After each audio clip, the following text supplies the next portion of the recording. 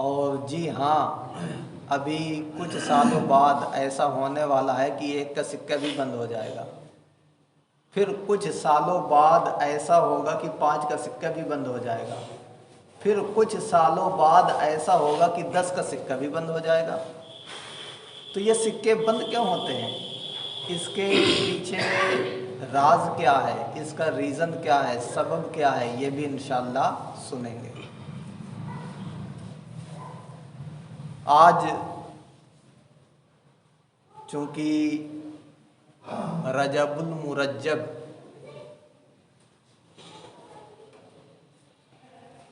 کا یہ پہلا جمعہ ہے، اور اسلامی سال کا یہ بڑا اہم ترین مہینہ ہے، جس کو ہم رجب المرجب کہتے ہیں، بعض رجب کہتے ہیں۔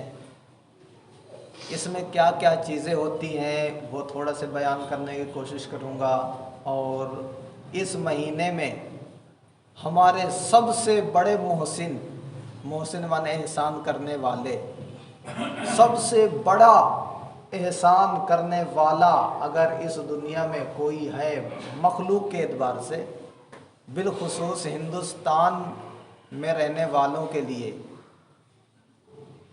اس کا بھی ذکر انشاءاللہ مختصر انداز میں سننے کی سعادت حاصل کریں گے۔ یہ رجب المرجب بڑا ہی اہمیت کا حامل مہینہ ہے۔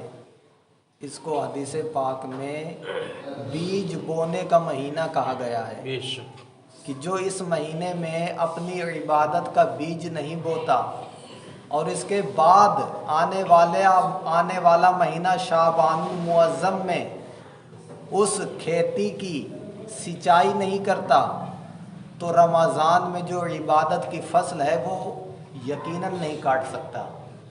آپ دیکھیں کسی کے پاس کھیتی ہو لیکن وہ بیج ہی نہ ڈالے، جب بیج نہیں ڈالے گا تو سینچائی کیا کرے گا؟ جب سینچائی نہیں کرے گا تو اس کی زمین میں اگے گا کیا؟ کچھ نہیں اگے گا، گھاس پھوس جو بے کام کی چیزیں ہیں وہ اگائیں گی۔ اب وہ سوچے کہ میں بیساکھ میں یا چیت کے مہینے میں فصل کاٹ لوں، کیسے کاٹے گا؟ اس نے تو بیج بویا ہی نہیں، یا بیج کسی نے بویا لیکن سینچائی نہیں کیا تب بھی فصل نہیں ہوگی۔ تو جس طرح فصل کاٹنے کے لیے بیج کا بونا اور سینچائی کا کرنا دونوں چیزیں لازمی ہیں اور ضروری ہیں، ایسے ہی رمضان میں اگر جو آپ نے اور ہم نے سن رکھا ہے کہ اللہ تعالیٰ 1 کا 70 دیتا ہے، تو وہ 1 کا 70 کس کو ملے گا؟ جو اس مہینے میں یعنی رجب کے مہینے میں عبادت کا بیج بوئے گا، شعبان میں اللہ تعالیٰ کی بارگاہ میں گریہ وزاری کر کے، رو کر، آنسو بہا کر، اشک جاری کر کے اپنی عبادت کی کھیتی کو سینچے گا، تو اسی کو رمضان کی فصل کاٹنے کا موقع ملتا ہے۔ اور حدیث پاک میں آیا رجب میں روزہ رکھنے کی بڑی فضیلت، کہ رجب کی پہلی تاریخ کا روزہ 3 سال کا کفارہ، دوسری تاریخ کا روزہ 2 سال کا کفارہ، تیسری تاریخ کا روزہ 1 سال کا کفارہ۔ اب پہلی تاریخ بھی نکل گئی، دوسری بھی، تیسری بھی، ہمیں تو معلوم نہیں تھا، اب ہم کیا کریں؟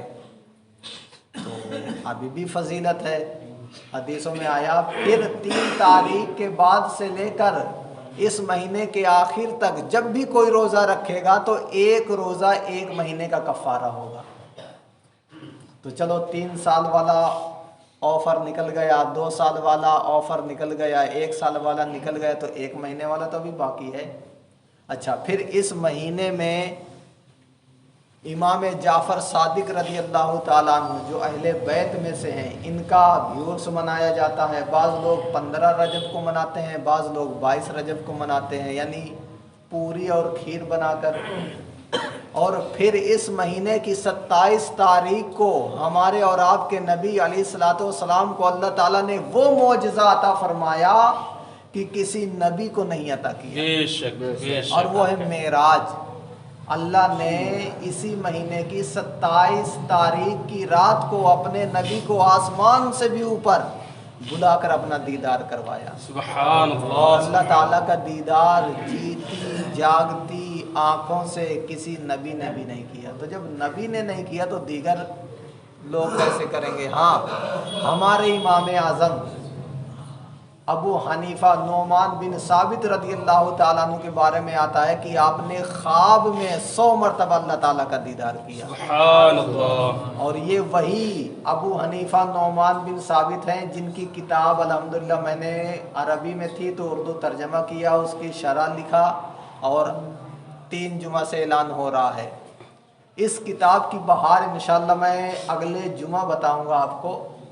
جب یہ بہار آپ سنیں گے تو انشاءاللہ کوئی جو نہ بھی اردو پڑھنا جانتا ہوگا نا وہ بھی کتاب لینے کا خواہش مند ہوگا، کیونکہ یہ کتاب گھر میں رکھنا ہی برکت ہے.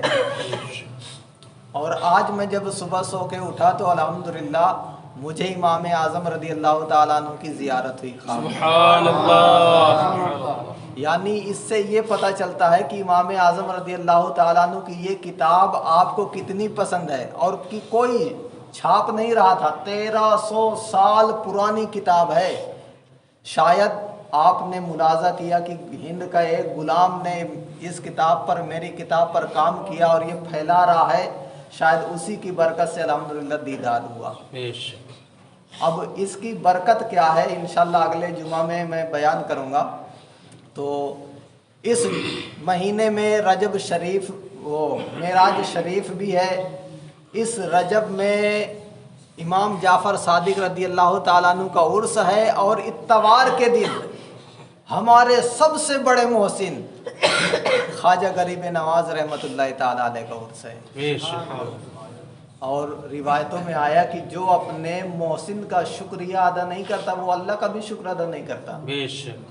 اور خواجہ غریب نواز ہمارے سب سے بڑے محسن ہیں، کیونکہ اگر نہ وہ ہندوستان میں آتے، نہ ہمارے آبا و اجداد مسلمان ہوتے، نہ ہم مسلمان ہوتے. آپ جب دلی سے اجمیر شریف کا سفر کیے تو روایتوں میں آتا ہے کہ اس سفر کے دوران 90 لاکھ یا 90,000 لوگ مسلمان ہوئے تھے.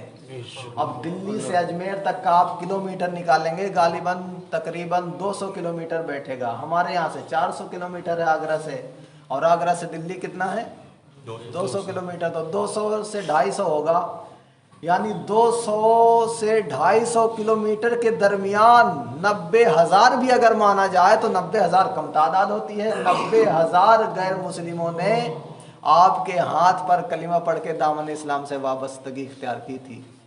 اور پھر ہندوستان کا راجہ بھی آپ کو کہا گیا ہے. شاعر کہتا ہے کہ خواجہ ہند وہ دربار ہے اعلیٰ تیرا، خواجہ ہند وہ دربار ہے اعلیٰ تیرا، کبھی محروم نہیں مانگنے والا تیرا. جو بھی آپ کے بارگاہ میں حاضر ہو کر مانگتا ہے آپ اسے عطا کرتے ہیں. لیکن یہاں پر یہ ذہن نہ بنایا جائے کہ کیا خواجہ پاک عطا کرتے ہیں، عطا کرنے والا تو اللہ ہے. تو حقیقتاً یقیناً اللہ تعالیٰ ہی عطا کرتا ہے. لیکن اللہ تعالیٰ نے فرمایا وَابْتَغُوا إِلَيْهِ الْوَسِيلَةَ، اللہ سے مانگنا ہے تو اللہ کی بارگاہ میں وسیلہ کے ذریعے آؤ.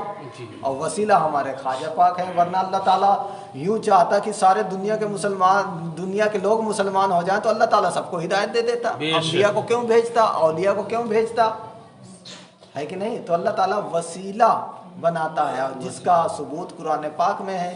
تو خواجہ پاک رضی اللہ تعالیٰ عنہ کا عرس بھی منانا ہے. اسی مناسبت کی وجہ سے الحمدللہ ہم نے ایک مینارہ مسجد کے سامنے، سنیچر کی رات چھٹی شریف کی رات ہے اور اتوار کا دن یہ چھٹی شریف کا دن ہے، تو ایک مینارہ کے سامنے ہم نے میلاد پاک رکھی ہے.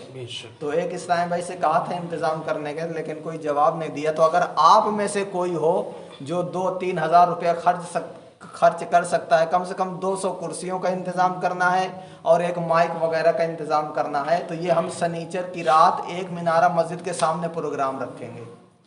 کوئی ایسا اسلامی بھائی ہے جو 3-4 ہزار کا یہ اخراجات اٹھا لے اور پروگرام کروا دے؟ جو ہوں چلیے ماشاءاللہ. کیا نام ہے آپ کا؟